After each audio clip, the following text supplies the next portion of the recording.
ಇದೆಲ್ಲ ರಾಜಕೀಯ ಅಷ್ಟೇ. ಹೋಗಿ ಬಿಟ್ರೆ ಮಾಡಿದ್ರು ಇರೋರಿಗೆ ಪಾಪ ಹುಡುಗ ಅಮಾಯಕ, ಅವನಿಗೆ ಬೀದ ಅಮಾಯಕ ಎಂಡ್ರಿಲ್ಲ ಪಾಪ ಅವನಿಗೆ. ಬದಲಾಗತ್ತಿಲ್ವಾ ಅಲ್ಲಿ ಮಾತಾಡ್ತಾರೆ. ನಮ್ಮ ಮೆಂಬರ್ಗಳಿಗೆ ಗೊತ್ತಿಲ್ಲ, ಮನೆ ಐತಿಲ್ಲ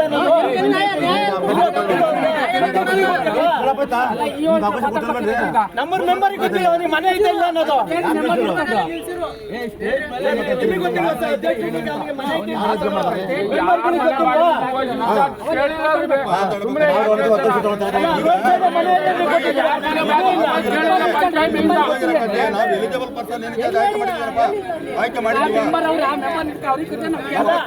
ಜಮೀನ್ ಐತೆ, ರೋಡ್ ಸೈಡ್ ಮನೆ ಐತೆ, ಅವ್ರಿಗೆ ಕೊಟ್ಟಿದ್ದೀರಾ?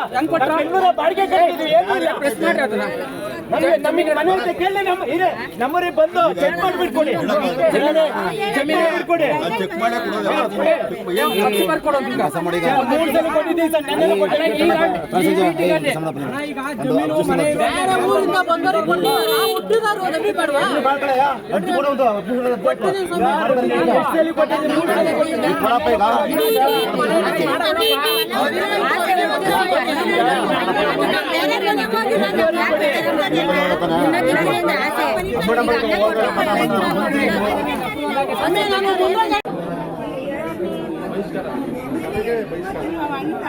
ಸ್ವಾಮಿ, ನಾನು ಗ್ರಾಮ ಹೊಜಗುರಿ ಪಂಚಾಯತಿ.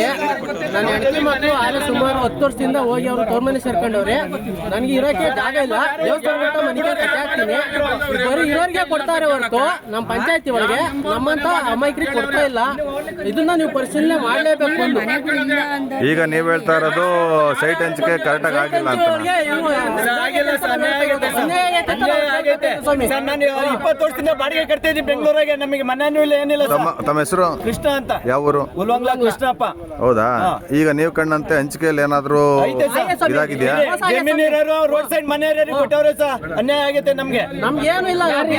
ಬಂದೊಳ್ಳೆ ತಿಮ್ಮಕ್ಕ ಕೃಷ್ಣಮೂರ್ತಿ ಅಂತ ರೋಡ್ ಸೈಡ್ ಮನೆ ಐತೆ, ಗ್ರಾಂಟ್ ಹಾಕಿ ಕೊಟ್ಟಿದ್ದಾರೆ. ನಮ್ಗೇನು ಇಲ್ಲ ಸರ್, ಈಗ ಅವ್ರಿಗೆ ಸೈಟ್ ಕೊಟ್ಟಿದ್ದಾರೆ, ಅವ್ರಿಗೆ ಸೈಟ್ ಕೊಟ್ಟು ಮನೆ ಕಟ್ಟಿದ್ದಾರೆ. ರೋಡ್ ಸೈಡ್ ಮನೆ ಇದೆ ಸರ್, ಬಂದ್ ನೋಡ್ಲಿ ಬಿಡಿ, ಚೆಕ್ ಮಾಡ್ಬಿಟ್ಟು ಕೊಡ್ಲಿ. ನೀವಂತ ಹೇಳಲ್ಲ, ಅವ್ರಿಗೆ ಹೇಳ್ಕೊಡೋಣ ರೈತರಿಗೆ ಅಷ್ಟೇನಾ? ಬೇರೆ ಏನೋ ಅಬ್ಜೆಕ್ಷನ್ ಇದೆಯಾ? ಅಬ್ಜೆಕ್ಷನ್ ಏನಿಲ್ಲ ಪಾಪ. ಇಂತಹ ಸಮಯ 2016ರಿಂದ ನಾನು ಸುಮಾರು ವರ್ಷದಿಂದ ಕೊಟ್ಟಿದ್ದೀನಿ.